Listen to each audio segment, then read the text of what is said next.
Here with Rob Drummond, former running back for Syracuse University, and out here for the Willow Street Foundation's first golf tournament. And what does it mean to be a part of this?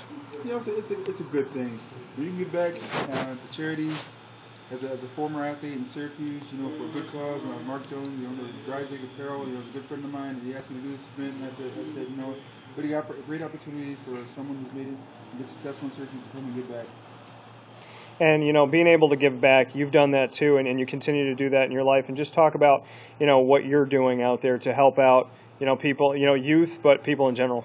You know what, when I was toward the end of my career in football, I said to myself, what do I want to do when I'm done with football? And I told myself, you know, Robert, I want to help people and I want to work with kids. You know, so being a personal trainer was the best avenue I could have possibly taken, because it's allowed me to be able to go out there and help the youth basically learn from my 15 years of professional football experience and how to, you know, better themselves, and not only as just, you know, young men and women, you know, in athletics, but young men and women, you know, in general in life. You know, it's just something I really wake up every day and look forward to doing, because, you know, you do something you love and you make it a job, and it's not work. And when you have the opportunity to come out here and be a part of this, just go into, you know, the fact that you said Mark Jones, who's helping run this with Bob Lyons, and the fact that you said, you know, there's a lot of similarities between you and Mark, and just what you're trying to do for the community.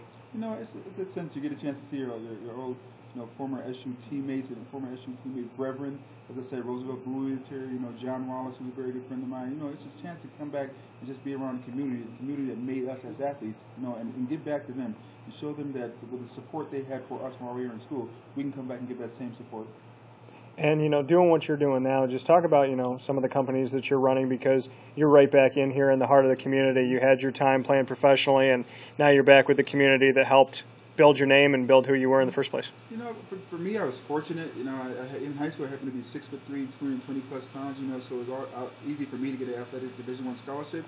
But for the kid I call the diamond in the rough, you know, I created a system that could measure the overall athleticism in the athlete. So now the kid who really out there, who's a diamond in the rough, who doesn't get noticed by these big schools, I can get him noticed by these big schools. You know, and that's all I really want. I want these kids to have an opportunity to be seen in front of these coaches. You know, and with that opportunity, a kid can go a very, very long way. You know, but a lot of these kids right now, they're just, you know, especially in Syracuse, Central New York, they're behind the eight ball, because they really don't come and recruit in Central New York. And I'm trying to get to the point where I can actually change that and make Syracuse a hotbed, especially for athletes going across the country. And what are you doing to make Syracuse a hotbed? What is this system that you've been working on? I mean, I call it RAPS, which stands for Reaction, Agility, Power, and Strength. And basically what I do is put athletes, whatever sport they play, whatever age group they are, through a series of 8 to 10 tests. And from those 8 to 10 tests, I can tell you where they rank between the 0 and 100 percentile across the country. So now college coaches can see, you know, where these kids rank and how good they are. And, you know, what do you know, how successful have you been with some of the kids that you've tried to bring through the system? Do you have any kids that have really, you know, stepped up? I mean, a lot of kids have stepped up. I mean, as I said before, there's a kid down in Pittsburgh.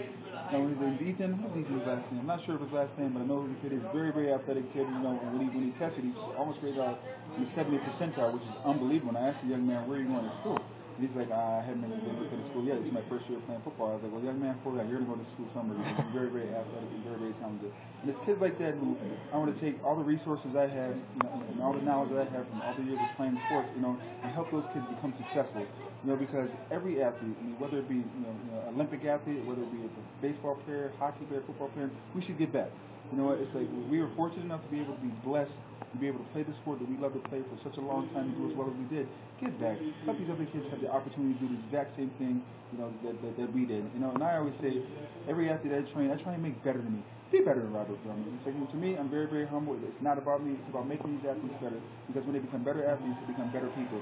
When they become better people, they become better humans. And that's all I want to say. And when you talk about athletes being better athletes and, you know, eventually being, you know, better people from it, you know, you and I have spoken about the fact that athletes today, you know, one little injury, they're going to go down. There's not a lot of fight. And as you've said before, that, you know, life is a fight and it's all about adversity. So, you know, what are you doing to try and help these athletes that, you know, to get them on the field, keep them on the field, or keep them on the court, or whatever it may be, so that they understand in life in general that you can't just walk off the court? You know, it's one thing that I even engage with my own children. You know, my 14-year-old son, you know, he had an injury where he hurt his hand, and all he did was complain about it. He hurt his Achilles. Well, he broke his hand this summer, but to make a long story short, it was aching, it was in pain, it was in this station. I told him, I said, you know what, Raphael, honestly, you can sit down as much as you want. It's not going to bother me. I'm still going to love you regardless, but you have to learn to be successful. You have to fight through pain. You know, and I said and told him, in the game, in the championship game, I played with a broken hand. You know, and I told the coaches, like, you know, can I get hurt anymore with my hand being broken? They're like, no, it's going to hurt a lot. I said, then tape it up. You know, and why I did that? Because I love the game. If you love something, you'll sacrifice for it. I mean, the trainers and the doctors told me I wasn't going to get hurt anymore for it. So, and I love the game so much, so I just dealt with the pain. And looking at, you know, the NFL where it stands today and you having time in the NFL and just understanding the fact that, you know, like you said, there's some players that don't love the game. Mm-hmm. And, you know, just go into the state of how things are in that league and what you hope to see. You know, that's one reason I left the game, man. Especially, it got to the point where I started seeing athletes who were prima donnas, who cared more about themselves, more about their stats, more about, you know, the glories and the touchdowns and things of that nature, than they did the game of football. I truly love the game of football. That's why I played that long. I was the first person to get to practice, the last one to leave, because I love to play. It's not everybody on this planet that's able to be athletic enough to be able to play at that high of a level. And these guys take it for granted. You know, it's not about holding out. It's not about your stat. It's about being part of a team and going out there and doing the best that you can to form one unit and win a championship. I was about winning a championship. You know, I could care less about rushing titles and touchdowns and things of that nature. You know, sports, especially a team sport, is about just that, the team. And a lot of these athletes nowadays, they've forgotten that. You know, some of the holdouts, and one of them that just happened recently with Jacksonville Jaguars running back Maurice Jones-Drew, and you being a running back and knowing how important it is to be football ready. Right. When you see a guy like Maurice Jones-Drew hold out when he has 2 years left on his contract and is already making about $8 million a year, how do you respond to that? You know what? I don't know his circumstances. I don't know his lifestyle, his family, things of that nature. I don't know Maurice Jones-Drew. But you know what? From a standpoint, he signed a contract. You know, and honestly, and I understand where he's coming from, but at some point, you have to stand up and be like, you know what, if you're as good as you say you are, you can play out these last 2 years, and they're going to reward you. You know, but you get to the point where now you sit there and you hold out. Who are you affecting? Now you're affecting your teammates. You know, and now you're affecting your chance to win a championship. So for him, it's more personal. It's not about winning championships. It's about his personal goals and his personal money. And that's just something that sports is gearing toward, and it's a sad thing to watch and see. You know what? If you don't want to play for the contract that you sign, don't sign it. Yeah. It's not that hard. You know, just don't sign the contract. And one of the things that you had spoken about before with your contract is the fact that, you know, once you got your opportunity in the NFL, that your parents had an interesting way of dealing with your money. And just talk about that and how that humbled you. You know, my first 2 years of my contract, my parents really, wasn't giving the money. You know, I was giving my signing bonus, you know, but the salary that I was getting from the NFL, my parents basically maintained that and made sure I was on an allowance. You know, so but my teammates at the time laughed at it, you know, and thought it was funny. But as the year after week 1, week 2, week 3 went along, they said to me, they said, you know, Robert, that's very, very smart. You know, because it taught me at a young age, 21, 22, how to save money. Because I saw a lot of my teammates at the time who were making, you know, $20, $30, $40, $50,000 a week, spending it just as fast. But I wasn't allowed to do that, you know, because I had to call home and be like, "Mom, I want to buy this $1,000, you know, suit coat," and she'd say no. And then, you know, that's a parent being wise and being smart. And to this day, it set me up and taught me how to basically be a money manager. And that's one thing that's really, really missing for these young athletes in professional sports today, being money managers. No one taught these young kids how to save their money. And it's sad to watch a lot of these athletes at the end of their career be bankrupt and have no money at all. And, you know, what are you doing? Is there anything about, you know, your life and not only just helping the kids, but are you out there trying to help athletes or other people that you keep in touch with and trying to help people be better with their money? You know, it's difficult because it's such a vast, the United States is vast. You know, a lot of athletes out there that are doing silly things with the money they get, you know, but it'll eventually get to the point, you know, where a lot of former players, a lot of former athletes. Look, y'all stop playing football.